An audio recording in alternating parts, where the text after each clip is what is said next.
we're doing it a little different. They will usually come here and give some form of lecture, but we're doing this one a little different. And I'm excited about it.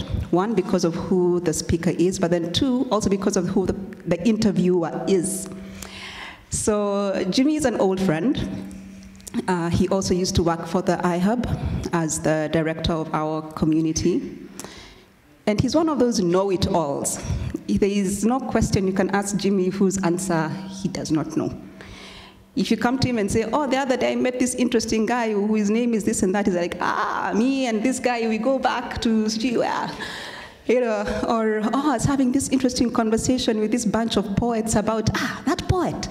Man, that guy, I saw him growing up. You know, just today he was telling us about the diamond industry. I mean, who knows this stuff? Yeah. And actually, when I asked him to host this session, he said, Eric, sawa.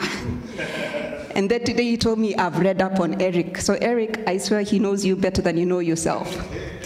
Yeah, so I'm really excited and honored that Jimmy agreed to host this session, and I'm now going to pass it over to him.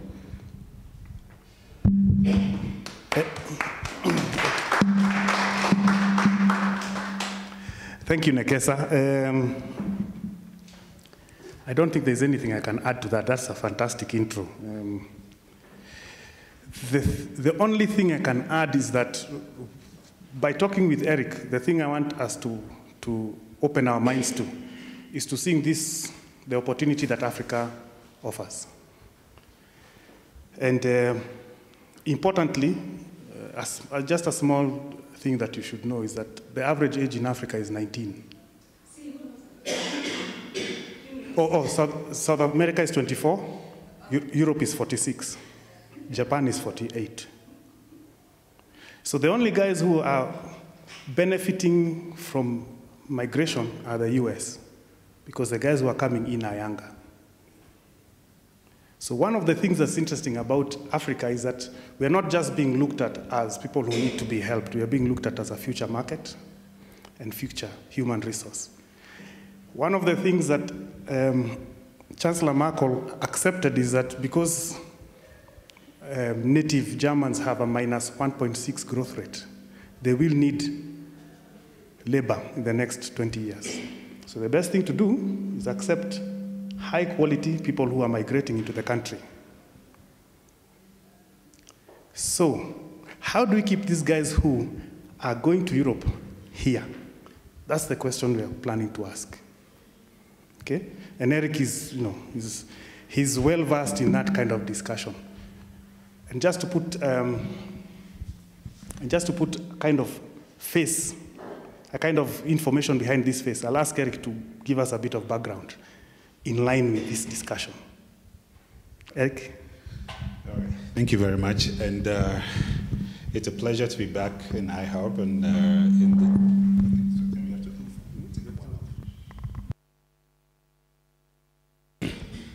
So this is the first time I'm doing something in the new space, which is amazing space. So Nekesa, thanks a lot for pursuing and make sure this happens. And it's good that I can share the platform with Jimmy. Now we can bring our offline conversations online. So I'll add a few data points.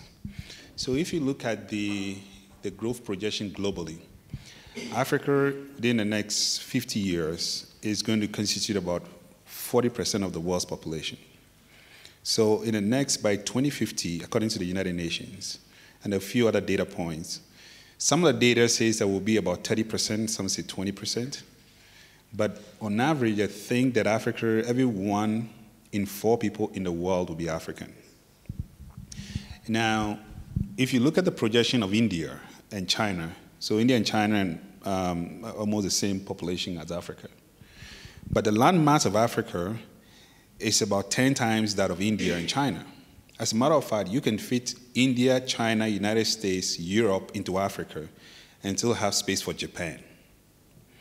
So what speaks to that is that Africa has a huge landmass and it's going to have the biggest population set. 2 things are going to happen. One is there's going to be a huge rural-urban migration. if we don't build infrastructure into rural areas. So what we have, cell phone networks, road networks, clean water, clean electricity, we have to do this to the rural areas. If we don't do that, a lot of people are going to be forced by necessity to come into urban centers. What that means is that the traffic you see in Nairobi today is a joke, because you're going to have a huge onslaught. Today, if you take most urban cities, there's a phenomenon that happens. And I've seen this in most urban cities I've gone to. There's about between 1 million and 1.5 million people that live outskirts of the main capital. And every day they commute into the capital for economic reasons. So during the day in Nairobi, the population increases by 1 million to 1.5 million. It happens in Accra. I've seen it in Johannesburg. It's happening in most, you go to Abidjan, it happens there. So you have a phenomenon of not just urban migration, but economic migration on a daily and a weekly basis. I'm sure some of you may have relatives who say, I'll come and stay with you for the week so I can do this job, and then the weekend, he or she goes to the village, so leaves on Friday and is out, right? So that's the first migration phenomenon. The second is the migration into the rest of the world. Because what you're going to see is that there's a part of the population that is going to have first level university education and higher university education outside of Africa. And so you're going to see that around the world, a lot of the academic institutions are going to have Africans as students, and a lot of the brain power that is coming out of institutions are going to be African. And then there's a second phenomenon globally, which is unfortunately a lot of the Africans that will try to go into the world illegally. So what we see today, illegal immigration either in the US or in Europe, trust me, it's a joke. You're going to have more of that. So, so the way I think about it, that's the context. Then the question asked is that, how do we as Africans assert ourselves? And I think that one of the ways we are doing that is sort of this new renaissance that I see in the young African who believe that they can actually explore their destiny in Africa. And part of it is technology, part of it is exposure, part of it is urbanization. So, one of the things that really struck me is that when I was growing up, one of the phenomena about finishing school, finishing college, was you either get a nice job or you leave the country. It was almost like it was a certain thing. Actually, in the final year in college, most people go, there's this long vac, and then there's the best excuse to go work in Europe or in the US. I mean, most people don't come back to graduate. Because in Ghana, I don't know about here, but you have the ability to graduate later. So most people go and that's it, right? But this has changed drastically in the last 10 years. In the last, 10 to 20 years, where more and more Africans, even without college education, believe that they can start expressing themselves by building their own destiny. They're starting a company, start believing in African brands, start understanding that living in Africa it's really an opportunity and not a problem. And we also are beginning to see a shift in the focus of people believing in sort of their Africanness. So I want to go to Kenya, I want to go see South Africa, I want to go to Rwanda, I want to go to Tanzania. So I observe a certain paradigm shift, a certain paradigm that is changing in the orientation of the African. And that is very strong for this generation. And I think that part of that is what I believe is laying the foundation for what I believe will be the positive aspect of this, as opposed to the fact that it's going to be a very negative phenomenon. Thank you for that extremely elaborate answer. And now we are going to cut up what he has laid out in front of us. So there are two things. There's going to be our perspective on how we can grow, and then there is the status quo and how they should respond, and unfortunately how they are currently responding. Because in order for all of us to move forward, those two things have to be resolved.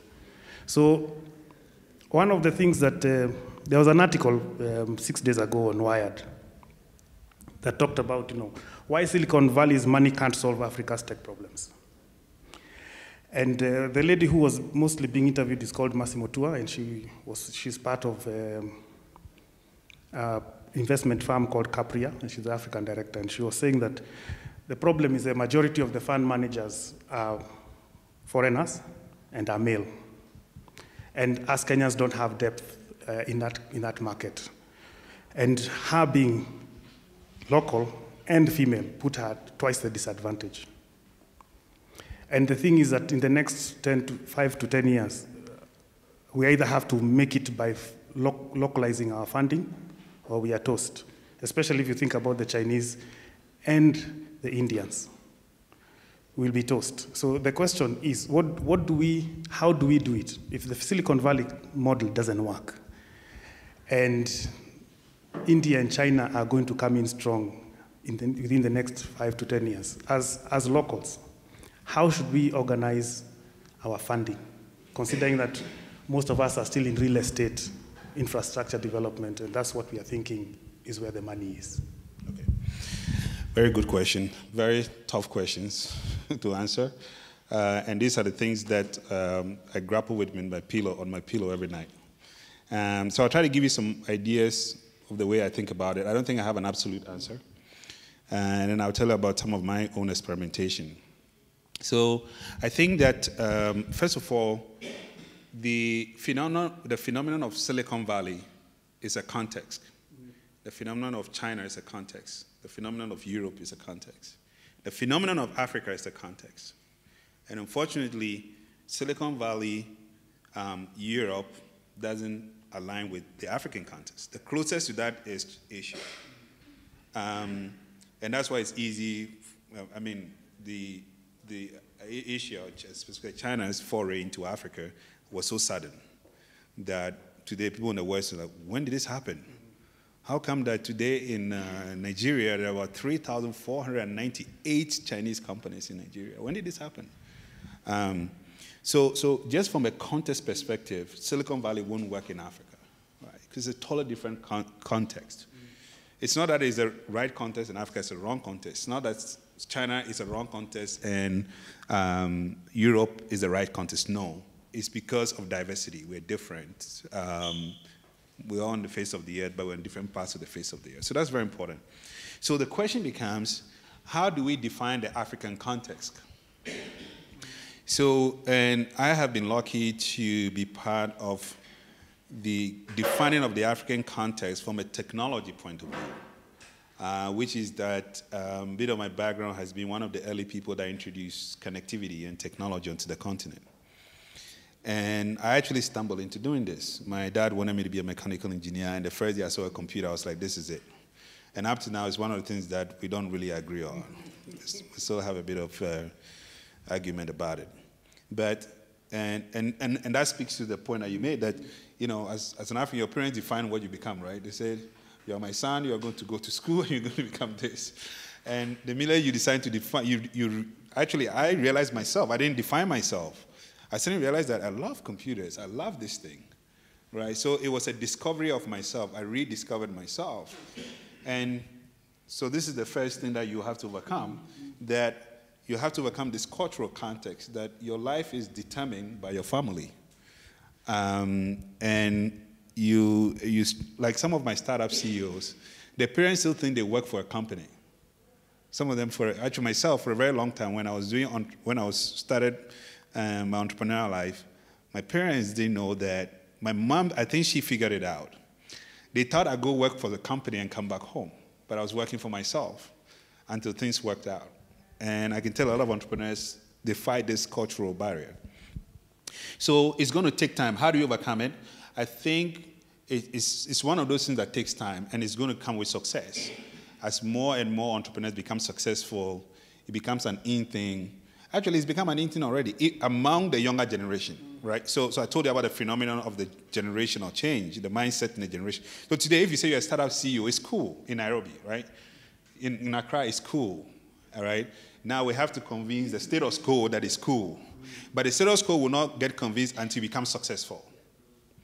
And the way you bridge success in this case is that those who have been successful have to then be the bridge for the ones who are coming. And that's why I do what I do. And I believe that in my own little way, I want to be able to, if not at all, let the next entrepreneur who wants to do something be able to master that courage and say, yes, I think if Eric can do it, I can do it too. Or if at least I can be a sense of inspiration.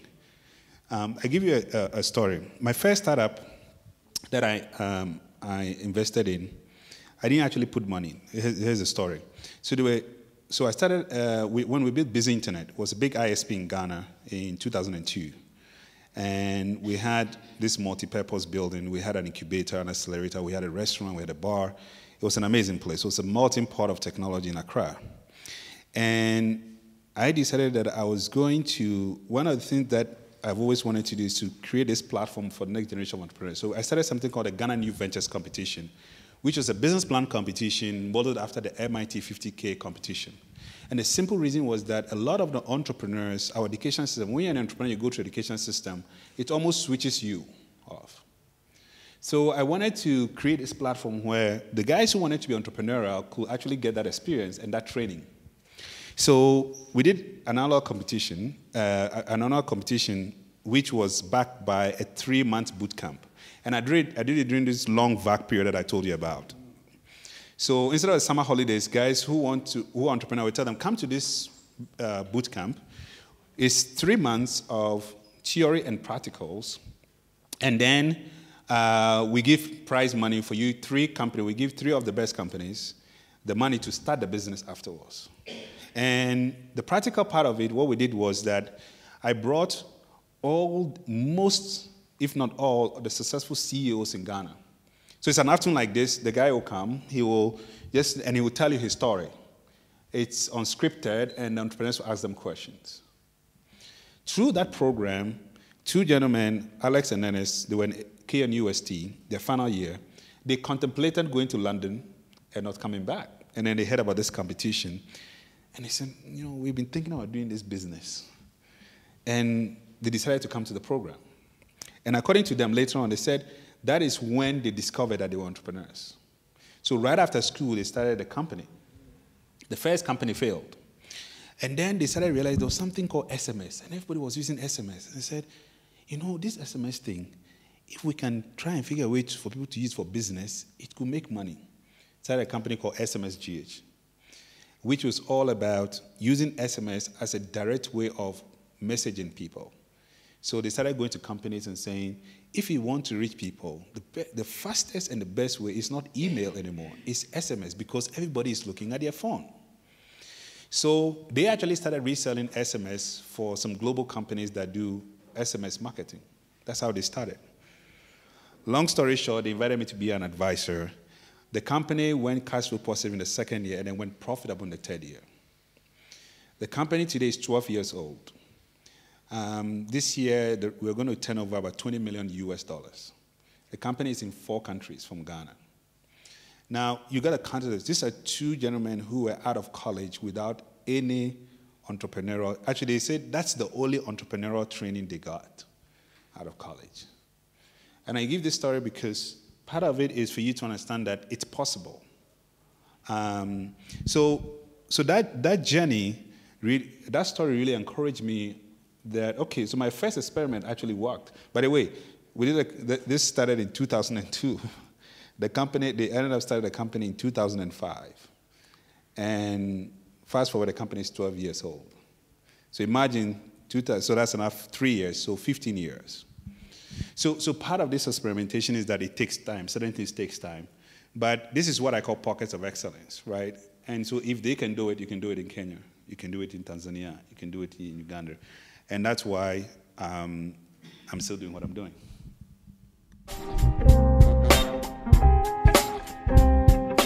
I'm very upset. People like this, they just make us feel like there's nothing we've been doing. One of the things that I was part of the guys who won, we did a mobile game. In 2012, we won the Pivot East, Mathri Racer thing. And there's something that happened. Well, let me give you the backstories, and then I'll connect. We were going to build a larger platform. Then we decided to release a game on Flash, on the Nokia phone. And Nokia, we went to Nokia and they told us, oh, I don't think you'll get more than 10,000 downloads in 6 months. And us guys were saying, oh, okay, that's possible. So here's $10,000 for us to be exclusive to the game. We said, oh, no problem. So the game went to the Ovi store.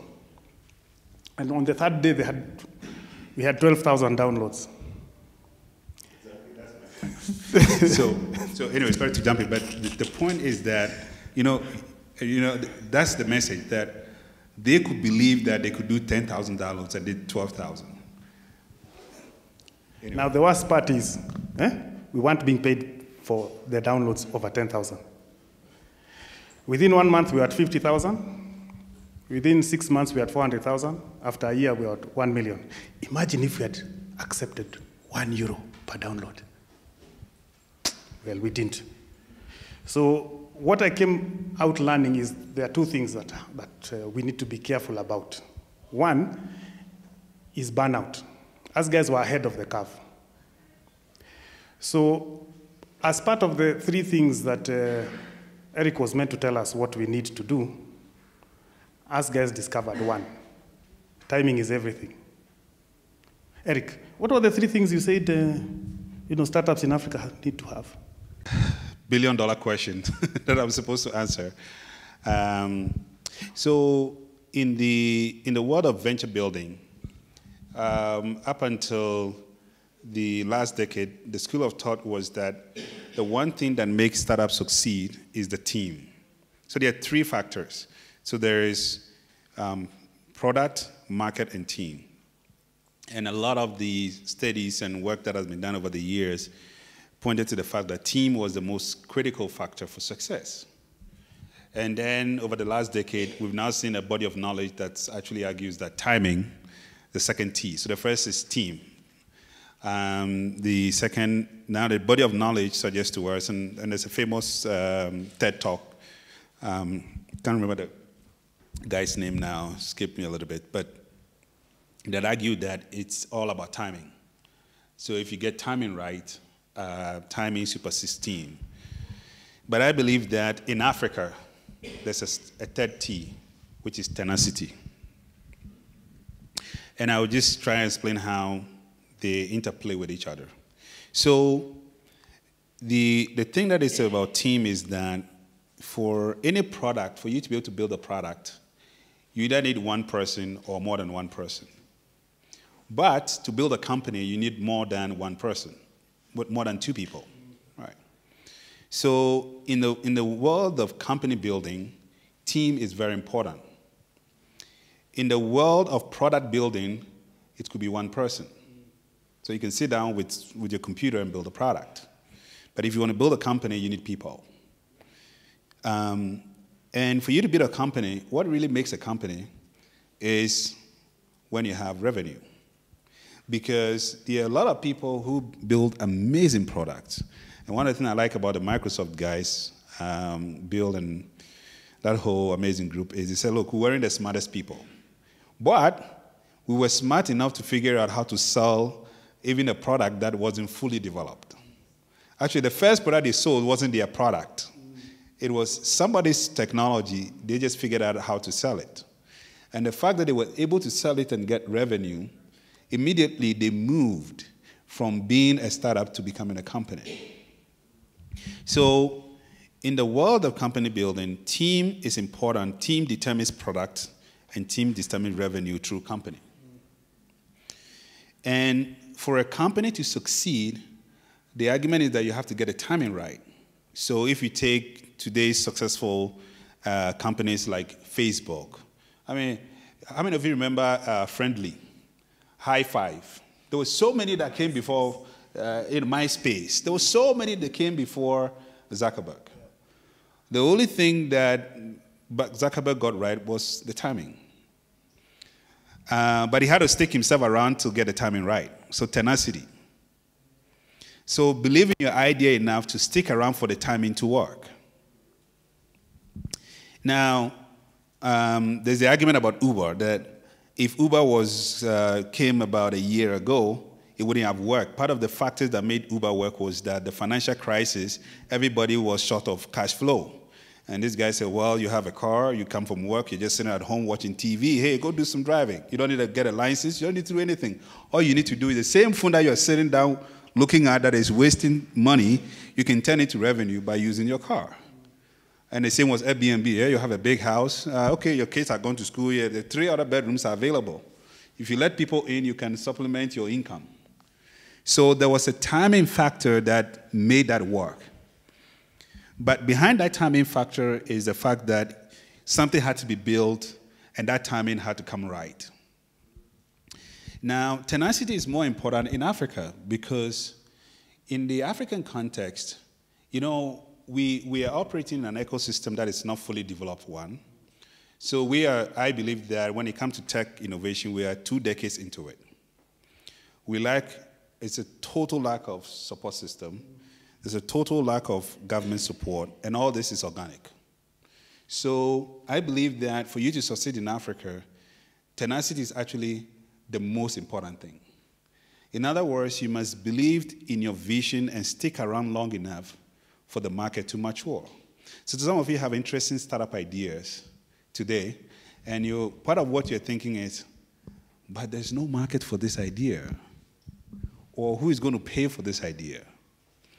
So part of it is the ability to stick around and to get to that point where the market is the timing works. It's the same thing that you need to stick around long enough to build the right team, right? So if you don't get the right team, you cannot succeed. So those are my 3 T's when it comes to Africa. Excellent. Oh, if I'd known this 6 years ago, I would have been a millionaire. But now I'm here with But it's okay. Now is still the best time to know it. Oh, I think the problem, well, we had an excellent team. The timing was wrong. And once you have to put food on the table and you have the status quo of, your mom asking you, so when you look at a real job, then it reaches a point where, you need to say, okay, let me go get a job, and then I'll come back. The problem is if you go and get the job and get trapped into the usual cycles, then you can only watch. But what Eric has said is important because on 2 levels we need to consider. There is the status quo, and one of the things I was asking him is about the Ghanaian, the current Ghanaian president. Is there anybody who watched his speech when President Macron had arrived in Ghana?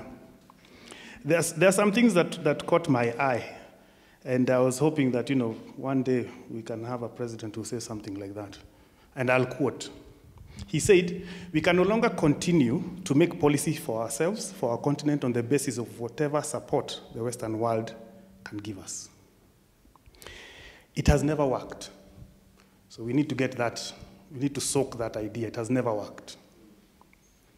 Our responsibility is to chart our path, which is about how we can develop our nations ourselves. It is not right for a country like Ghana, 60 years after independence, to still have its health and education budgets being financed on the basis of the generosity and charity of European taxpayers. By now, we should be able to sort our basic needs ourselves.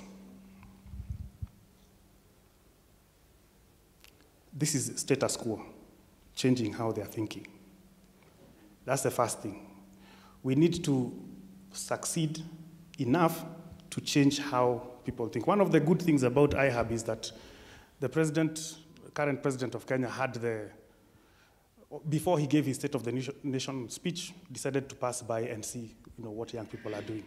And we were all very hopeful that, we would get legislation that is in line with our market. But that hasn't happened because we haven't shown success yet. The other thing is what we call the virtual infrastructure. What Eric was saying that, we are ahead.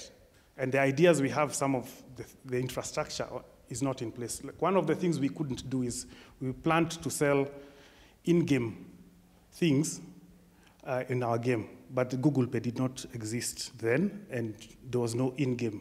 So we were left holding a game that had potential, but the virtual infrastructure was not there. So those are the two things we need to be able to wait for. So believing that, Eric, that you are slightly ahead in being tenacious and waiting for, what should we be expecting? Now that you have a president who is switched on, because I suppose he has seen that it's possible, that means you guys have some successes to talk about, and that the infrastructure is coming in, like you being part of the teams, the cable that came here, the teams, and what that did for us, we all have a good idea. How do we deal with waiting for these things to happen, for the status quo, both leadership and virtual infrastructure? Another very tough question. So I'll give you a bit of my own ideas and see whether. So I'm very proud of our current president. I think that our problems are internal. We've blamed the West and we've blamed everybody for many years. It hasn't worked, right? So it just makes sense that you can't expect a different result doing the same thing. So let's try something different. And I think part of this phenomenon that we're seeing is that internalization and taking our own destiny into our own hands, saying we can actually solve our own problems. We can build new ways of using technology. We can take that same mobile that came to us from the West and solve our own problems. We can internalize these things, right? So I totally agree with our president, and I hope that over time we can walk the talk and we can see more support and engagement from public policy and from our political class. But the reality is that if you look at everywhere in the world, the economies that we call the developed economies, advanced economies today, all of them developed on the private sector. Even if you created an enabling environment, eventually it enables private people to start businesses, employ people, create jobs, pay taxes, and that's how it works. And that's why I'm very hopeful that today's generation believe in themselves that they can start and they can begin to create companies is just, for me, I think, the biggest opportunity for Africa to assert itself in the 21st century. And technology reduces the barriers significantly. If you're going to start a manufacturing business, you have to buy equipment. With software, all you need is your brain and computers. And today you can learn most of the programming online. So I believe that the barriers are really low, and we can go in and we can have an impact. Now, imagine that in Kenya, and I think you guys have had some success as well. When we did a team summary cable, the PS at that time, Gitonga Demo, who I think that is an amazing Kenyan and should be given a lot of credit for what is happening in Kenya today. I'll give you some numbers. In 2006, the 1 megabit of internet in Kenya was about $5,000. In Ghana, it was about $2,500. So you pay twice in Kenya for the same amount of speed. Then Gitonga Demo assembled some of us, and let's build the submarine cable, which I'm very happy that I got a chance to be part of it. And 2 years later, 1 meg in Kenya was half what it was costing in Ghana. So literally, within 3 years, there was a leap. And this is something that came from public policy. And to be fair, it was a partnership between government and private sector. So, and this is now to my point, that whilst there's a strong emerging private sector, you need that partnership with the public sector. You need the government to create the right environment, to create the incentives, to create the mechanism. So I'll give you a few examples. I think that African entrepreneurs, and this is where tenacity is important, because you are building in a very tough environment. Investors are investing in a very tough environment. In most developed countries, and now even in Asia, when you do angel investing, you write it against tax. So if I invest in your company, even South Africa has that. You can get something called Section J12, where you get about 50% so tax rebate for investing in the next generation of entrepreneurs. Singapore just raised that bar. The Singaporean government said, when the company fails, we're going to give you 50% of the money back. So today, so much angel investing is going to Singapore. And this is with a backdrop that Singapore already has a strong infrastructure that supports early stage companies. So this is a government that wants to expand its economy, and the way it thinks about it is, the way I'm going to expand this economy is by building more companies. And the way you build more companies is by enabling people to invest in startups. And the way you make that happen is by creating an environment for startups to be able to evolve. So when President Kenyatta talked about Kenya is a startup nation, I'm really looking forward to the time when they can start putting the mechanisms for wealthy Kenyans to start getting tax rebates. Suddenly you unlock a lot of capital in Kenya. The reason people are not investing in the startup is, it's very simple. There's stupid guys like me who overlook these factors. But these are real factors. So I have $100,000. I can go buy government treasury bills, secure. I have no risk. The government will pay me every month. I think here, what's this treasury? I think it was 7 or 8%. Yeah. Right? And have inflation, very good inflation rate. I can go to real estate, go find a couple of more of my friends. We come up with more capital. We make 200% profit within 3 years. I can go to the capital markets. I don't know what the latest returns in the capital markets are. And then I have this option of giving my money to this guy who is building something that I can't even touch. It's like in the cloud. I mean, there's no clouds. I'm building something in the cloud, but I can't touch it, right? So it's hard that we don't create an environment to make it easy for people who have capital to unlock the capital. So there are people who have money in Africa, people who have made wealth. But the role of the government is to create that incentive, not only for startups, but you can also create a mechanism to unlock that capital. So you make investing in startup attractive by creating incentives, tax breaks, and things like that.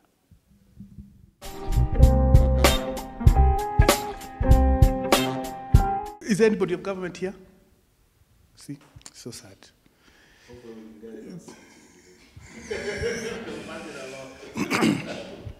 So, you also are part of a team that had something they were calling the open access model. Yes. Which basically says anyone can connect to anyone in a technology-neutral framework that encourages innovative, low-cost delivery to users. Let me say it again. Maybe I was too fast.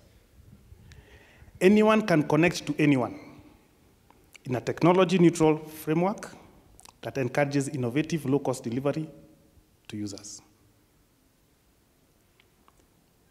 It encourages market entry from smaller local companies and seeks to ensure that no one entity can take a position of dominant market power. And we also, as part of the AU, have opened up what we are calling the Africa-wide open, one market and free trade zone, and the one visa for Africa. How would these three work to unlock this potential that you obviously have seen, and the rest of us are probably jaded and clouded by the fact that things are not moving as fast as we would like? Yes, so let's say some positives about government, right? So we don't come across as we don't appreciate anything that the government does. And this is where we should give a lot of props to our political leadership. That finally, the status quo is waking up to the fact that we need to remove the barriers, which are artificial, by the way, that were created for whatever reason.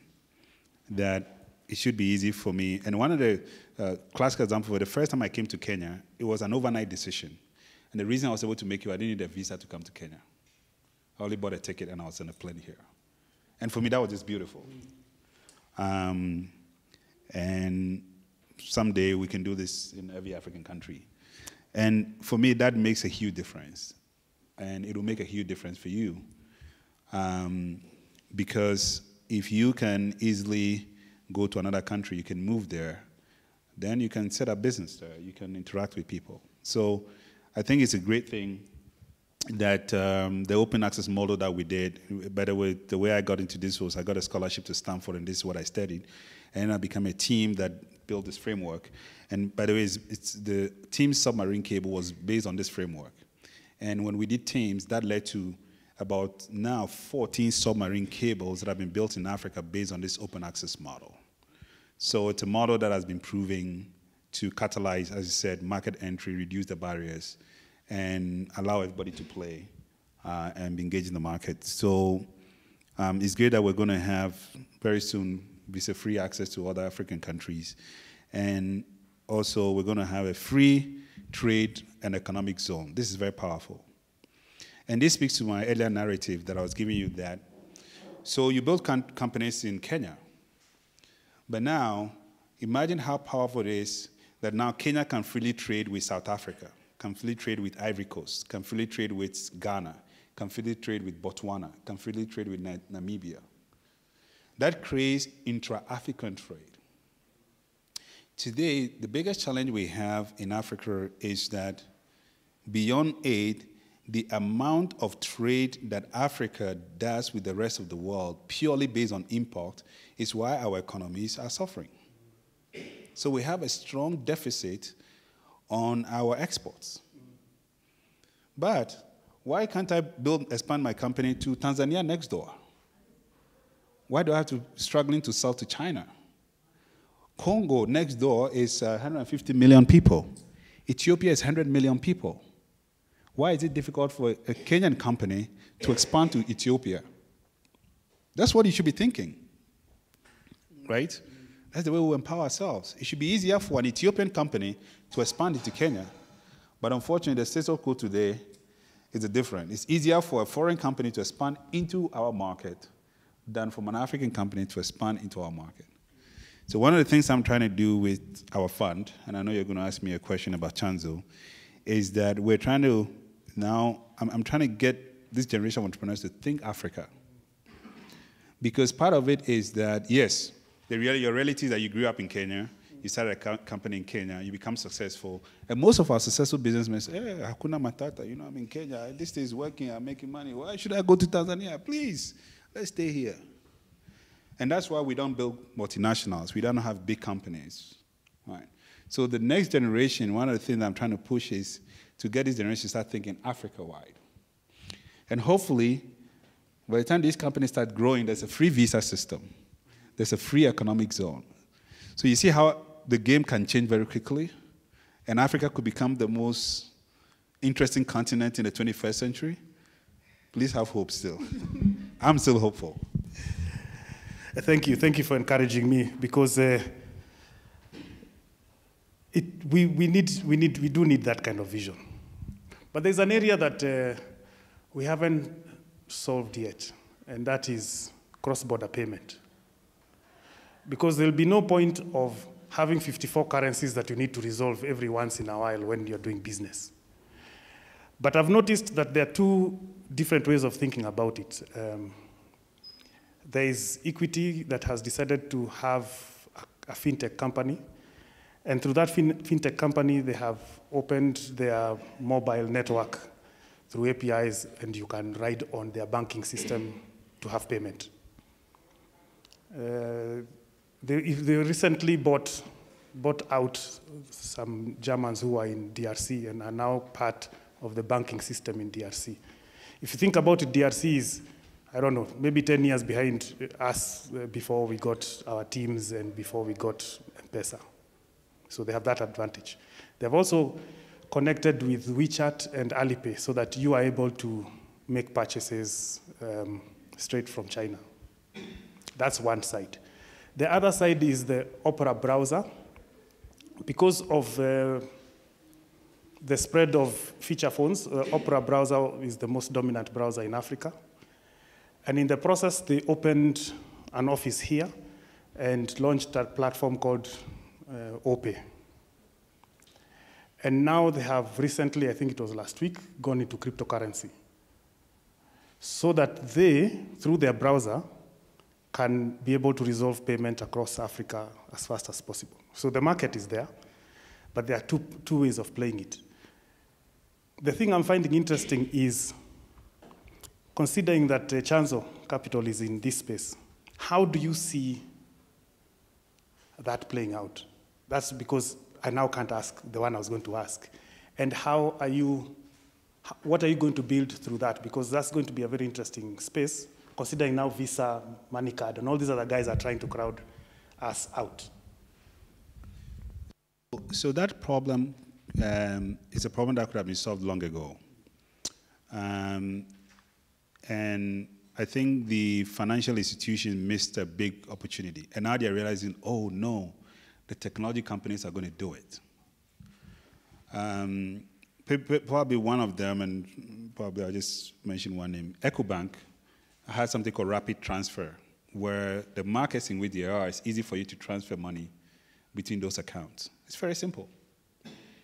But for a long time, they were rent seekers. The banks would charge you so much to move money around. And one day they woke up and realized that, oh no, MTN is in all these markets. They have mobile money, and they can allow people to start sending money within their networks. And you know, one of the things that made MTN successful is that in South Africa, they lost the battle to Vodacom in South Africa. And then they told themselves, why are we fighting in South Africa when we could go into Africa?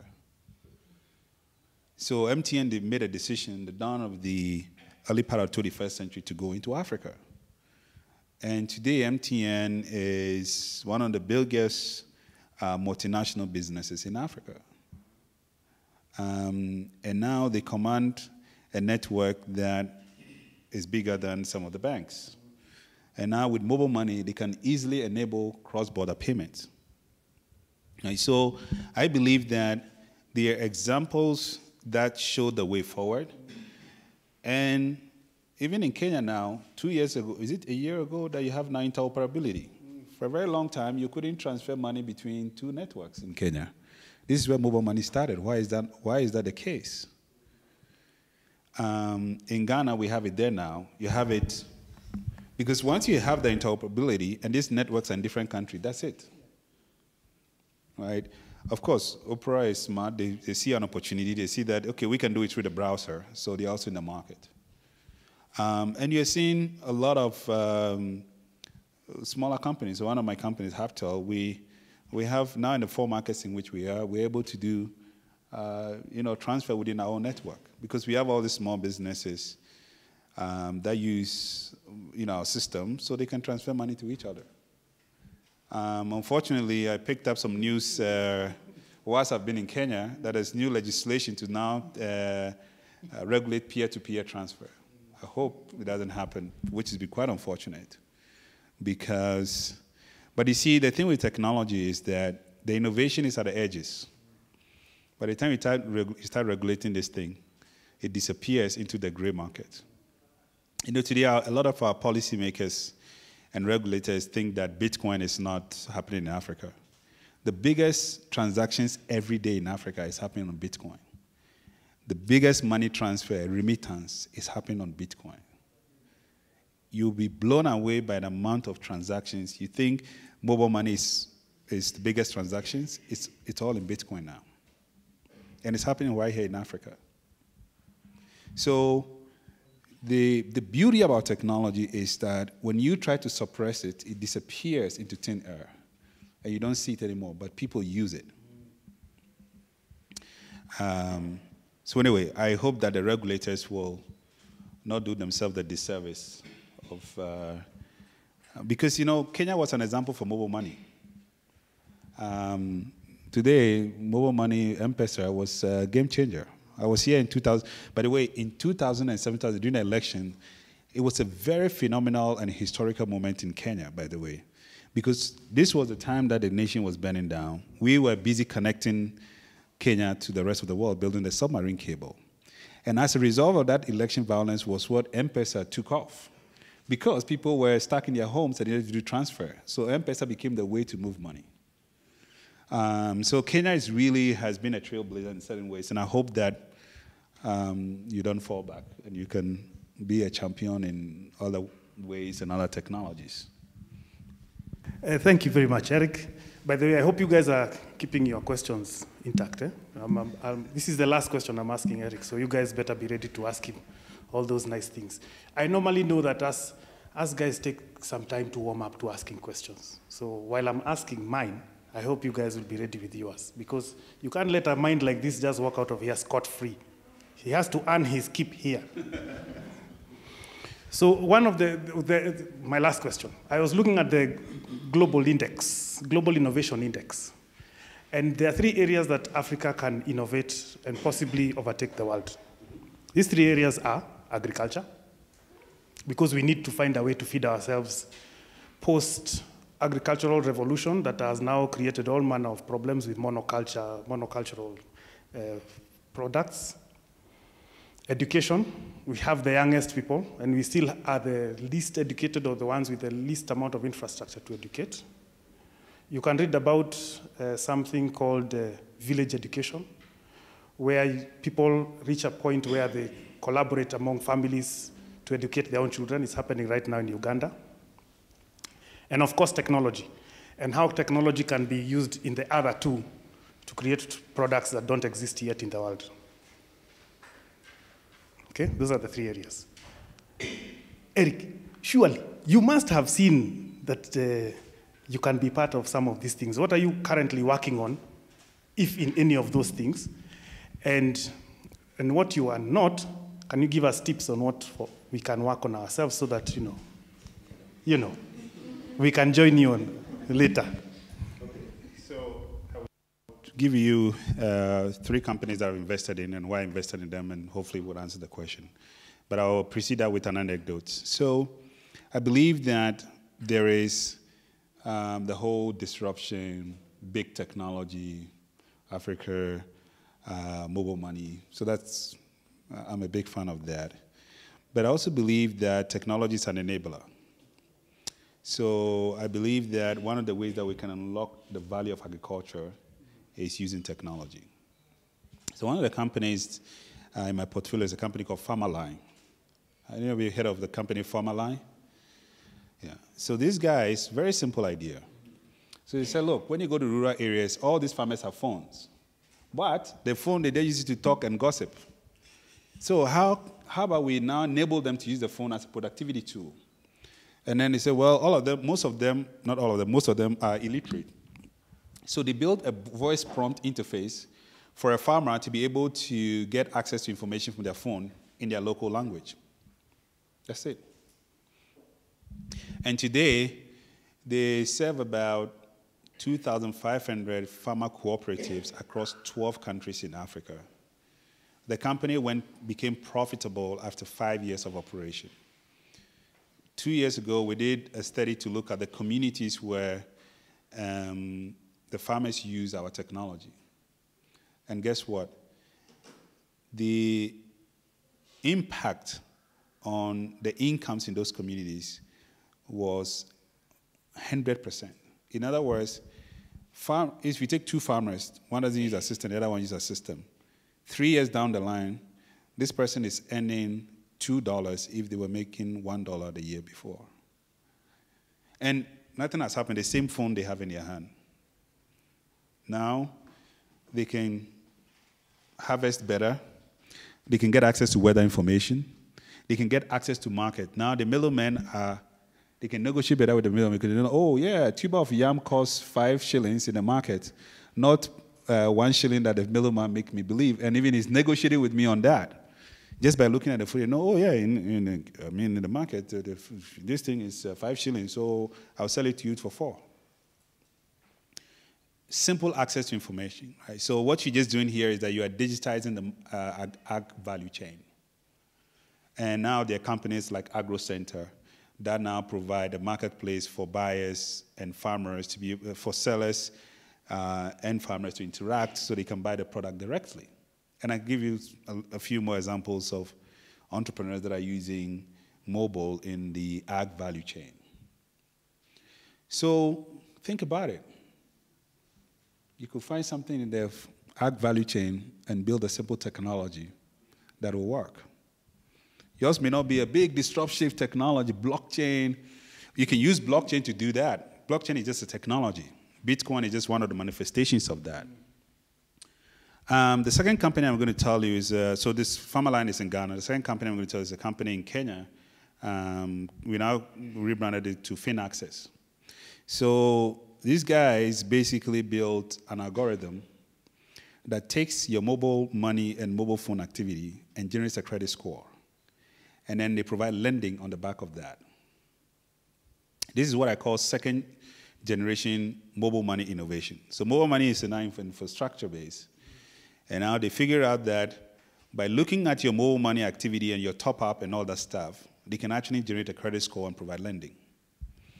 And the reason I backed this company was that last 2016 when I met them, they were making 98% repayment. The banks cannot do that. The bank's default rate is about 20 to 30%. Their default rate was 2%. So that told me that the algorithm was picking the right data points and making the right lending decisions. I told the guy, you know what?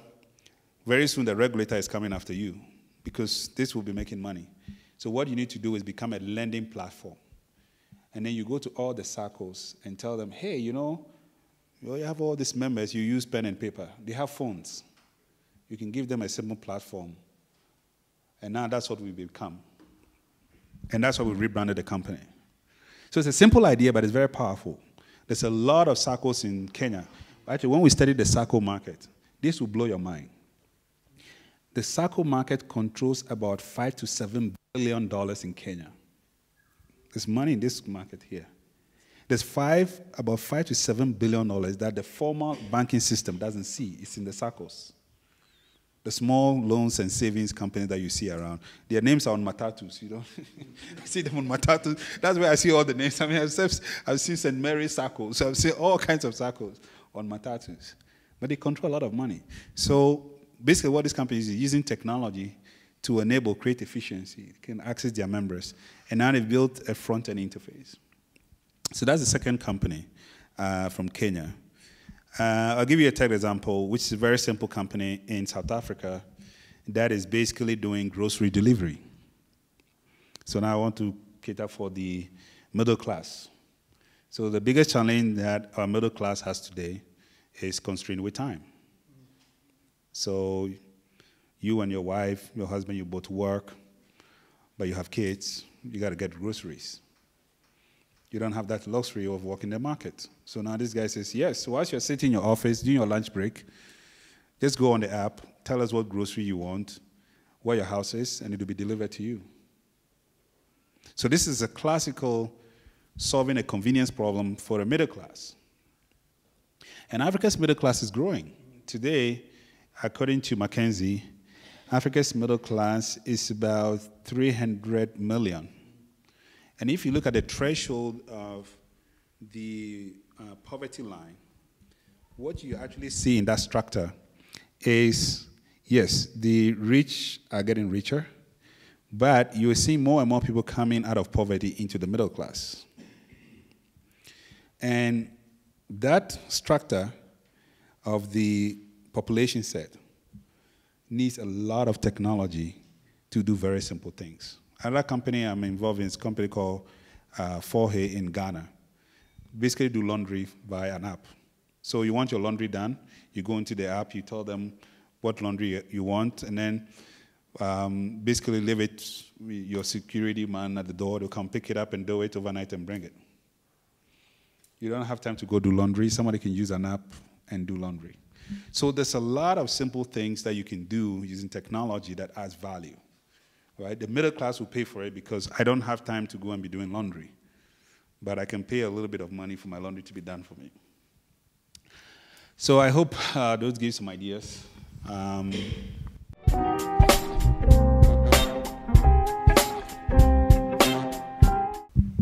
Hi, thank you very much, Eric, for your insights. My name is Adero. I have entrepreneurial ambitions myself within the technology sector. I've not started yet, but I've been visiting a lot of accelerators and attending a lot of talks. And it seems that in Africa, they're only looking for startups that are solving diseases and just really, painful things, it seems. There's been more of a focus on really, really big challenges. And for me as an entrepreneur, I'm really interested in implementing solutions that are fun, dating apps, social media apps, perhaps our own Facebook here in Africa. But there doesn't seem to be a lot of interest from the investor community. And so I would like to, pose you this question. What do you think that Africa is ready, to see more social fun apps like Tinder and Facebook, homegrown on the continent? Thank you. We take some more questions.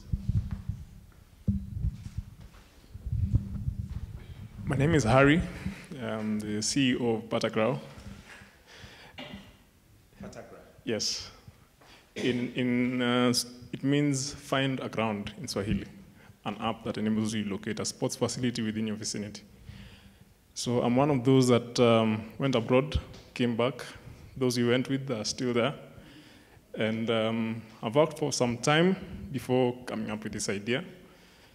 And I'm sort of having the same problem she's talking about, investor confidence, because ours is also sort of a social app of sorts.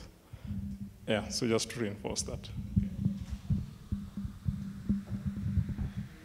So we'll take 3 and then, or you can handle more. 3 is fine. Hi, Eric. Hello. I was super excited to come to this talk. In fact, I sort of sneaked out of work, but I was still working, so don't worry about that. I'm a consultant, and so a lot of what you're talking about, investment across ag value chains, etc., makes sense to me. But my specific questions, I'm also a founder of an edtech company. So I specialize in taking kids to the best colleges in the US, so Ivy Leagues, other schools like Stanford, Duke, etc. So my first question, and this is something that I've been grappling with, and it could be a fact of balancing work with entrepreneurship, but that's the journey, is how do you source, build, and maintain a team? Yeah, especially more so on the talent side. How do you get that talent? And then the second question is for you now, specifically as an investor. What do you look for before investing, when investing into a company? And this is coming out of the fact that scanning the African investment market, it's becoming much clearer that we're having more external investors than indigenous investors, and particularly on that, we have very, very few angel investors. So, yeah. Okay, 3 very good questions. So I'll take these 2 together. In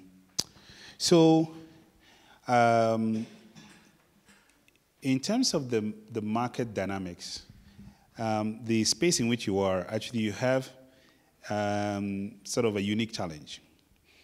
And that unique challenge is in the fact that the middle class, growing Generation Z guys that you are targeting have what I call an acquired taste. So we like to be on Facebook than to be on the local, version of Facebook if you built it. So, and I'm not saying that there's anything wrong with that. I'm just saying that the market that you are targeting has got an acquired taste. So your challenge is, and I believe this is where you could make a difference. And I'll use an example of a company. So, Uber is, when we come to this whole, sharing economy, Uber is one of the big companies. In the Middle East, the biggest company is not Uber. It's a company called Kazem. In Dubai, Kazem is the biggest company there. You know what they did?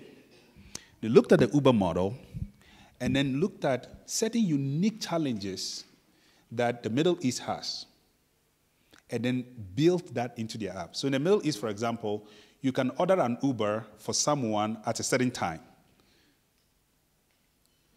So Kazem allows me to do, sorry, not Uber, I use Uber as a term, but the Kazem platform allows me, so I can order an Uber for him tomorrow at 7 a.m. to pick him from his house. So because of that, most people use Kazem in the Middle East than they use Uber. In the Middle East, in some parts of that part, women are not allowed to drive. So they build an interface for you to be able to order, and they authenticate for the female gender. So what I'm saying is that they looked at Uber, which is a global phenomenon, but they figured out that we can customize it into a context because there are certain realities and things that Uber wouldn't understand because they don't understand the culture and the dynamics of the society. So think about that. So there are all these dating apps, but they all are not built to solve some specific dating challenges that Kenya has. So if you want to build it in Kenya, look for that and become the one who solves that problem. Suddenly people will go to yours because it's a dating app, but probably in Kenya, people like to date anonymously. So you build anonymity into it. I'm not saying that, I'm just saying, right? So figure out what is that unique thing, or what is that cultural nuance that you can solve that Facebook's dating app will never be able to figure out. They may get it eventually, but by the time they get it, you've already captured the market. Because that's the only reason I would then use yours, because you do something unique that I don't get on Facebook. So though I have an acquired Facebook taste, when it comes to dating, I'm like, your app actually allows this thing, this is, yeah. So think about it that way. And for your platform as well. It's hard, but when you apply yourself, and part of this is, for a startup, part of this is you have to listen to the market. You know, and this is, I'm not criticizing startup, but this is a function of sort of we growing up, right? A lot of the startups, we build stuff looking at ourselves, right? And normally that's the way it works. So you build something that is going to work for you. But after it started working for you, think about the person you're building it for. So you have to almost start switching to listen to the market. Sometimes some of the apps, right, it's just even a function of the UX. So you have the right app, but the user interface that you've built is what is not making it work. Sometimes it's certain colors that you use. So sometimes it's very, very simple, easy things that you tweak that gives you an edge. So, and those things, you can only figure them out when you spend time listening to your customers and understanding what the customer is always talking to you. You're not listening because you believe this is the product. And you know, the difference between companies that succeed and companies that fail is very simple. The ones that listen to the customer always wins. That's it. The customer will pay for it. So immediately you sing their tune, the customer will win. That's the difference. The last, so however, it's a tough question. It's a tough answer, but sorry, I forgot the team. How do you build a team? How do you? And then there was a first one before that. Okay, so I'll answer both. So I'll give you mine. So building a team is the most challenging thing in a startup. So first starts with you as an entrepreneur, you have to figure out what you are very good at. What are my strengths and what are my weaknesses? This is how you first start to look for a co-founder. So our human natures are very different. We have different forms and different manifestations. So I've met entrepreneurs that is a very good visionary, but is also very good detailed person, understands operations, can do marketing, can write the code. And then I've met people who are very good at writing the code. So if you're very good at that, then find somebody who can do the marketing, somebody who can be your co-founder, who can do the sales, who can manage people. There's nothing wrong with that. So the first part of building a team is you have to do an assessment of yourself and figure out what you're very good at and what you're not good at. And then you use that as a bench. That's your job description for finding a co-founder or a first team member. What is the critical thing that this startup I want to do need that I don't have naturally? And there's nothing wrong with it. If you don't know how to sell to people, go find somebody who knows how to sell and say, hey, let's partner together. I'll give you 30% of the company. That's how you do it. And so once you've decided that, then you ask, so how do I find this person? So go into your network. You went to school. If you didn't go to school, you go to church. If you don't go to church, you live in a community. If you don't live in a community, you have family. You're not in Africa. Yeah. So basically what I'm saying is that I'm trying to tell you that it's all internal. You know, one of the things that we forget very quickly is that if you look internally, you always find the solutions to your problem. It may not be the exact solution, and this is the thing about finding people as well. So now talking to how I pick entrepreneurs, right? So answering the second question directly. So at an early stage, the principle is that investors invest in people because it's people that have the idea and people that make the idea work, right? So the primary ethos is an investment in you. But what the investor is really struggling with is that you paint a certain picture, right? You project a future. You said, I want to build the dating app that will have 1 million Kenyans dating in a certain way, right? And it will be very profitable. The investor is just saying, can this person do that? Does he have the ability to realize that? So what an investor looks for is, what is the core skill that you have? And the second thing they're asking is that, how do you augment for the skills that you don't have? So, and this is where it's important for you to be honest with yourself first and be honest with the investor. Because almost invariably, the investor will figure it out. So you say, hey, I want to build this amazing dating app. I can write a technology, but I don't know this. So I'm looking for a co-founder who knows the dating world. Immediately, the investor knows that, okay, this person knows his strengths and weaknesses. So the investor says, okay, maybe I can help you find that co-founder, right? So you get it. So but as opposed to trying to tell them, oh, I can do it all. I know the dating world, and he'll ask you a few questions that you can't answer. So the first thing is that if you want to be entrepreneurial, yes, you have to start by yourself. But you don't have to have everything. This is where a lot of people kind of get caught, that you think because you're starting alone, you have to be able to show that you can do everything. You actually have to show that you can find the people around you to make it work. The biggest companies in the world are people entrepreneurs who surround themselves with the people that can help them achieve their vision. And it's always start with you first saying, what can I do and what can I not do? And then you set out there to find the people that you can work with. And invariably, you will see that the people that invest in you also realize that I'm not only putting money, but I'm also helping this entrepreneur realize their vision. And to the final part of the question. So yes, unfortunately, there's a lack of supply of capital. And I think we talked about a lot of the reasons. But I think it's changing. The reality also is that we are having more foreign capital coming to the market than local capital. And it's because the foreign investors are catalyzed. We are not catalyzing our local capital. So my point is that we shouldn't blame the foreign investors from coming to invest in Africa. We should blame ourselves for why is it that, you think about the wealthy Kenyans, there are wealthy Kenyans in Kenya. So what can we do to make those people invest in startups? It's what we should be thinking about, instead of blaming foreign investors from coming to Kenya. I gave a few ideas. For example, some of the ultimate phenomenon around this is that when some startups become very successful and they become big out there, then of course the floodgates opens, right? It's like, oh wow, this guy's made 10 billion building this company, But we haven't gotten there. But until you get there, this is where government becomes a catalyst. This is where the things like giving tax incentive to wealthy people for investing in startups becomes important. This is where giving tax breaks, because you see, by doing that, you actually achieve the economic growth that you're talking about. So this is the places where, as I said, when President Kenyatta said he wants Kenya to be a startup nation, I'm waiting for some of these incentives to kick in.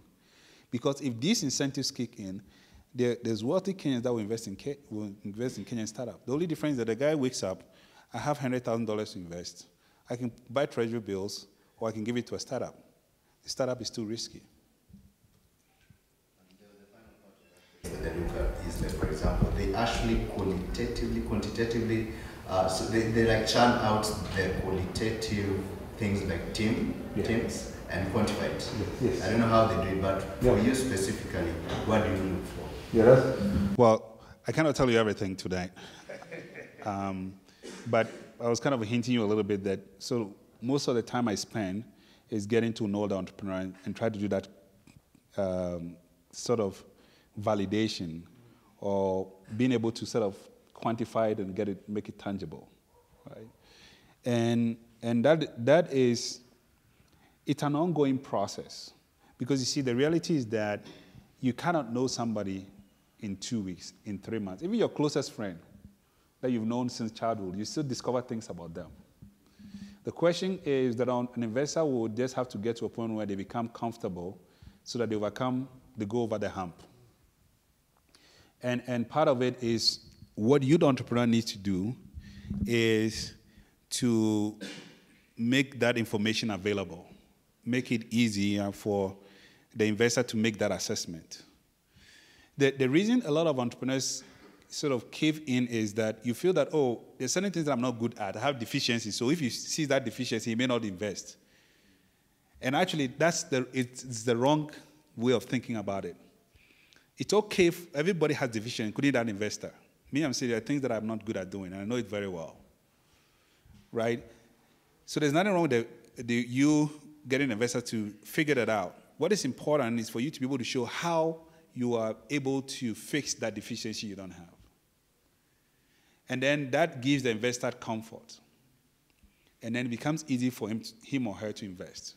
So this is after the person decided, I want to invest, right? But for the person to decide, I want to invest, like I said, there are other micro factors, some of which are outside your control.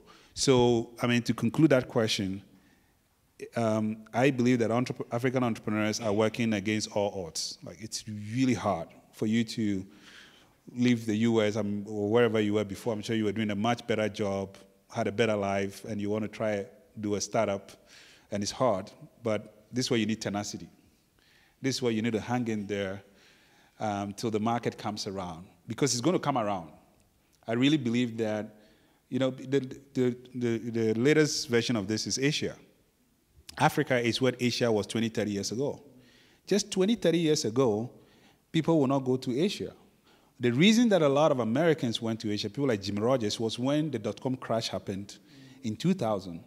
And people like him decided that, oh, this party is over, and then they moved to Hong Kong. And within the last 30 to 40 years, Asia has become what it is. Today, the biggest tech deals, by the way, are not happening in the US. In Silicon, of course, Silicon Valley is a big marketing scheme. But the biggest deal last year was the SoftBank investing in the AI platform of the company that bought Uber in China. What's the name of the company? Didi. Yeah, it was a $12 billion investment. That was the biggest deal. And China is what it is 20, 30 years ago. So I am very confident that it's going to happen in Africa. That is not a question. If you look at all the demographics, if you look at all the factors, it's going to happen in Africa. It's just a matter of when, and it's a question of if you stick around long enough. So hang in there.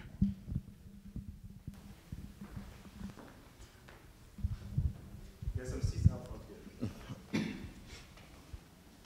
And we welcome your questions.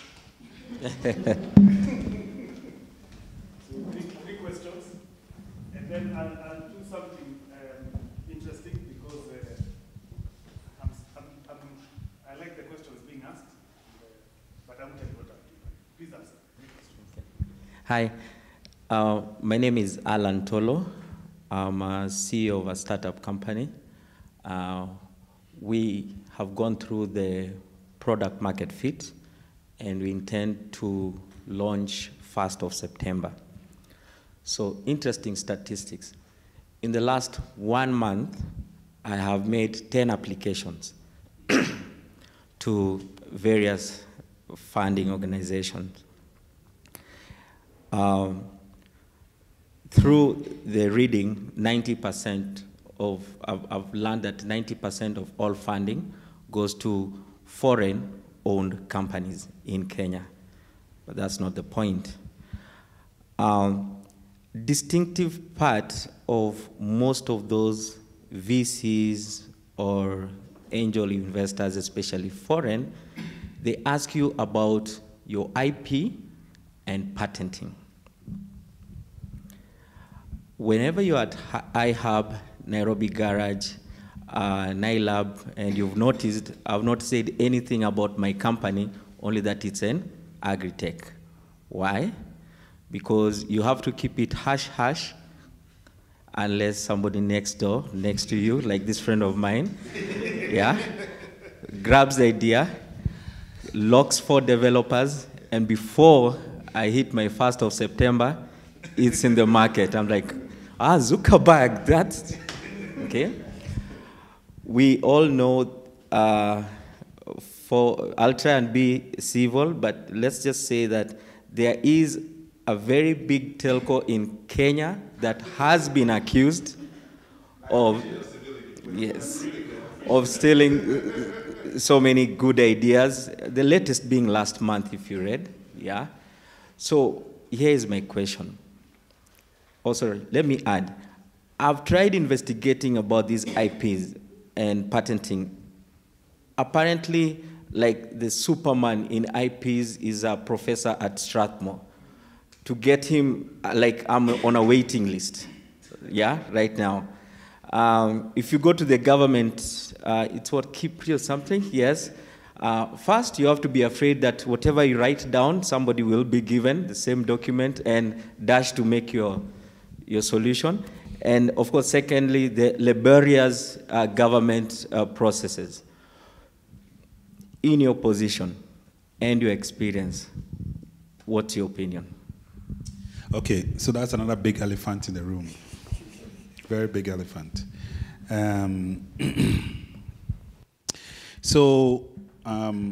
Part of this challenge is that we're in the markets that are inefficient, and the inefficiencies of the market slide in favor of certain actors. And unfortunately, some of those actors could behave a little bit differently that will create a win-win situation for everyone. But unfortunately, when markets are immature and there are inefficiencies, some actors behave differently from other actors. So we have to deal with it in that context. And I have access to a few people here in Kenya. We've had those conversations, and hopefully things will change with time. But the reality is that what you do within that context. So a few ideas that we're doing with some of our startups. And IP is a very important part of this. Actually, the biggest tech deals in the world are valued based on the intellectual property. Fortunately, Kenya doesn't have a strong hold on IP developed in Kenya, so you can actually domicile it outside of Kenya. Unfortunately, South Africa is not the case. South Africa has a very strong hold on IP that is developed in South Africa. So taking IP out of South Africa is a big challenge. The same way foreign exchange controls in South Africa are so hard that some of the wealthy South Africans, it's just a challenge for them to get money out of South Africa. So begin to think about domiciling outside of South Africa. Sorry, outside of Kenya. I can give you some ideas. One of the things that we do with the company we invest in is we help them restructure the organization of the venture to put the IP, the technology, the brand in a different entity and have different operating entities and create a structure where when you want to exit eventually, it's easy for you to do the exit. Actually, one of my companies said we're going through that as we speak. Today, I spent half of my day signing documents and doing that kind of stuff. So there are some solutions, and I'll be happy to give you some ideas. Your first part of your question, I've really come to believe that entrepreneurship is a contest of execution, not a contest of ideas. And I know it took me a while. I used to believe that it's a contest of ideas. And some part of me still believe that, by the way. It's a part of me that still really believe that it's a contest of ideas. But what you come to realize is that when you start executing your idea, the reality is that people will copy it. What is important is your ability to execute that idea and to be ahead of the market. So I have prided myself in backing entrepreneurs who are saying, well, I'm going to be ahead of the game. So I'm going to set the pace. People can copy, but by the time they copy, I'm one step ahead. And I think that's how you become an eventual winner. You become a market leader. So a little advice to you is, yes, I'm not saying don't protect your idea, but I would say think more about how can you be ahead of the game. Because even when you build an IP and you deploy it to the people will see how it functions and they'll copy it. But then, by the time they get here, you are ahead. And most of the time, you'll see that that's what will distinguish you in the marketplace, is your ability to understand the customer and your ability to understand meeting the customer at their next. So it's almost like the customer takes a step, and by the time they get there, you are there. They take the next step, and then you are there. So anyway, I hope I help you out a little bit. We've got like 10 minutes. So these are the last questions. Okay, thanks a lot, Eric, for the insights. I'm Samuel. I don't have a startup yet, but I'm in the process. I'm working on testing some projects. I should be releasing a service soon. So I think in learning about startups, one has the understanding that it takes a very long time to break even for the business to be profitable. I think probably you mentioned that 5 years is pretty fast. So my question is, why is this the case? Is it maybe the fact that, okay, even when the business seems to be making revenue, making sales, yet it takes very long to be profitable? So is it maybe a challenge with bringing down costs? Or is it maybe that it gets very difficult for startups to find ways of bringing down costs? And what are these costs in the first place? I would like to take that question right away because it's a very, very important question, which is the inner workings of your financial model, which will derive from your business model. So let's assume for a minute that you have a business model. What I tell a lot of startup founders is that this is the primary thing you should be thinking about. How do I increase my revenue whilst decreasing my cost of acquiring customers and operating the business? This is fundamental. The minimum is to try and keep your costs horizontal whilst increasing your revenue. Now, generally, the pattern is such that there are certain technologies or there are certain business models that work tangential to this. And you will put those in a totally different bracket. So if you take the Facebooks of this world, the social media platforms, etc., it works on a different business model. That model assumes that you create an audience and then you monetize the audience later. But that means that you need to have deep pocket investors who believe in this phenomenon of there is no money and then one day we all become billionaires. And the hit rate in that is like 1 in 300 or something like that, right? So what I agree with entrepreneurs is think about the model where you can start making money now. And this is, again, speaking to you from within an African context. Because, and this is where I started by saying this, Silicon Valley is a context, and Africa is a context. Because you're in a context where there's a scarcity of capital, not a lack of capital, but a scarcity of capital, it's good for you to start thinking of your business model in a way that, how can I make money from the first customer? Because that also gives you validation with investors. The company that I was talking about, the Kenyan company I invested, before I invested, they were making 98% repayments on their loans. So for me, it was clear to me that they were doing something right. They were making money. They knew how to give loans to people and get 98% of them to repay using technology. For me, that was phenomenal. It says it all. Then I got to know the entrepreneur some more, and I figured that, and this was, by the way, this was his third startup, so he had an experience in 2 startups. So now let me kind of address your question, is that think about it from the perspective of how do I quickly get into a business that I can start making money very quickly. And so the first thing you want to address as a startup is cash flow. Now, when you've sorted out your cash flow, your second thinking is now getting to break even. And that's where the cycle I mentioned to you now starts becoming what you think about. So initial cash flow reasoning is that, yes, your initial customer acquisitions may be very expensive, so you're burning a lot of cash. But you want to make sure that you also bring in enough cash to at least pay salaries and keep the lights on. And once you figure that model and that model is working, then your next thing that you want to think about is, okay, now how do I now minimize the cost of acquiring customers, running the operations, right? And sometimes you need to do that alone, or you need to do that at the same time of increasing your revenue. So you will see that they will meet at a certain point. It's either they meet this way or they meet that way. And at this point, it's break even. And in certain businesses also, you will stay break even for a while, because sometimes it's a function of you've been able to acquire a critical mass of customers that you are basically providing services to. So they consume this service over time. You've mastered that cycle. So you may stay break even for a while. And then in certain cases, that's when you want to raise money, because now you say, okay, I've now figured out my cash flow model. I've now figured out my break even model. Now, I can't actually fund this internally, so I want to now pivot. I want to do my next leap.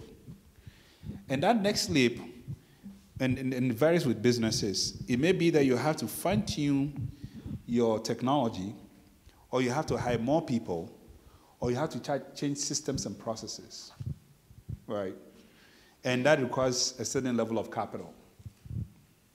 So now my final advice on raising money is, the first money that you raise, make sure that that is the money that actually at least gets you a product, something that somebody can play with. If you can actually build that product without raising money, even better. Because you see, when investors realize that you have skin in the game, and that's what we call skin in the game. So you don't only have an idea you are telling me. You said, you know, I had this idea, but I've actually built a prototype. At least I have something to show you. Then you get the attention of the investor, not because eventually we'll look at the Excel sheet and all that. But when you come to me, and again in this example, he had already been able to start making money with the app, right? So find a way of going beyond, I have this great idea, to I've actually gotten something that you can touch, you can experience. Because it differentiates you for everybody who is pitching. Oh, as for ideas, I got some email. I'll give you some funny story. Somebody wrote me an email and said, I have a great idea that will make like $100 billion, and I want to tell you about it, but you have to sign an NDA first. Wow. Please don't send that email to an investor. Please don't do that. You know, because the reality is that every idea that you have, please believe me, 10 people have that idea. And actually, 20 more people have that idea before you had the idea. The difference is the one who acts and gets it going. That's the difference.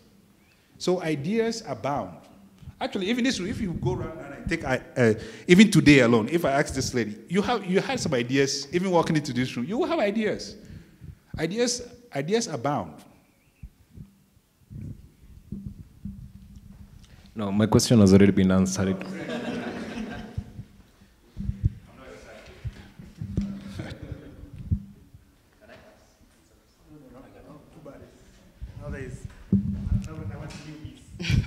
Hello, my name is Victoria, and I have just a very simple question, which is who is teaching you?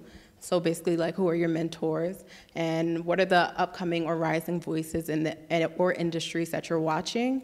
And then lastly, what books are you reading? Okay, 3 questions. So one of my mentors is a lady called Esther Dyson. Esther invested in me in one of my first, the GNVC, the business plan competition. I went to her office with my founder then, Victor, in New York. We spoke for less than 40 minutes, and we're walking to the door, and she gave us a check and then banged the door, and then said, I will send the agreement, and agreement never came. And then she said, I don't think this idea will work, but you guys are great guys, and let's be friends. And then we'll be friends till now. So that has had an imprint on me. And it's part of why I also want to be able to back the next entrepreneur. And then the second question was, I want to give simple answers since the questions were simple.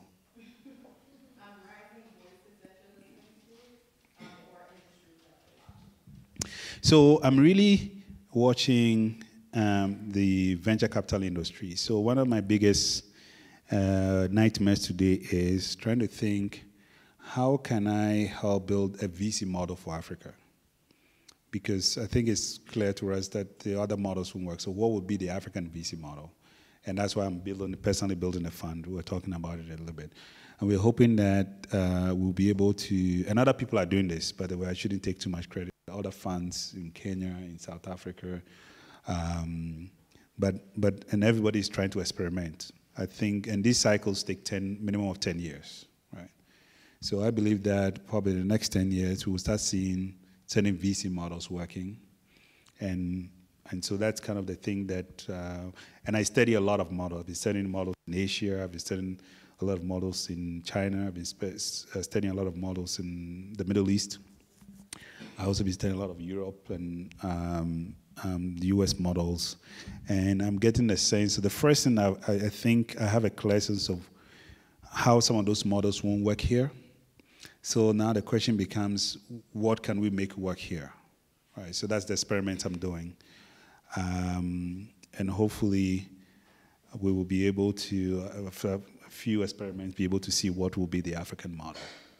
And I generally believe there'll be an African model. It will take time. Yeah.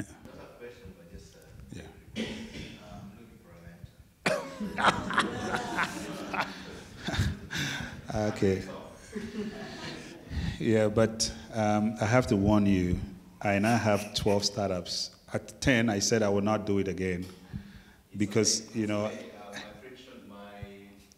drug is very low. Okay. We can always talk. Yeah. Anyway, yes, we can talk. Okay, so this last exercise is to help Adera. And the reason why I'm doing this is so that we can actually think about how we approach problems. Dating is an analog thing. It's a face-to-face thing, mostly. And maybe you might have, maybe one or two people down the road are the ones who are going to connect you.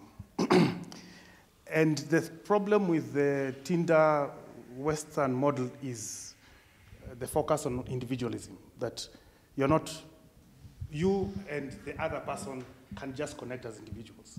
The problem with the African system is that it doesn't work like that. I'm sure you do know. That your own mother would start saying, by the way, where you have reached now, I have seen a nice young man. I think you should talk. But we are resistant to that because, we feel we want to make our own decisions and that kind of thing. However, there are a lot of communities where dating for marriage and not just for social discussions, that's my time. Oh, it's terrible. Is done through a network. So I want ideas from you guys for Adera. Because Tinder won't work here, period. For obvious reasons, it doesn't work. I need to know who you know so that I can measure, whether it's possible. Unless it's just for exercise. I meet you tonight and then that's it. Is that the kind of... Although Tinder shows you your mutual social media friends. The question becomes what kind of community you are social. Considering Facebook says your optimum number of friends is 150. How many people have more than 150 friends on Facebook? No, Facebook doesn't say that. No. It's what they said is your real number that you can use. That's why they used to cut it off at 5,000 at 5,000 people. So the real people you can really access tops out at 150. You can have 2,000, you can have up to 5,000. Beyond that, you're a superstar and you should have a Facebook page. That's their thinking. Okay? So assuming that this has been proved, You need to have a network that you can rely on, and that's not just simply digital. Okay? How would we do it in Africa? How would we do it? Should you? I already got some inspiration from you. Just listening to you talk at the beginning, I thought of the idea that a dating app in Tinder, a Tinder in Africa would allow for people to recommend, to set you up on dates, to recommend someone to you. So with those good words, thank you, Adera. With those good words, I sadly have to call this evening to an end.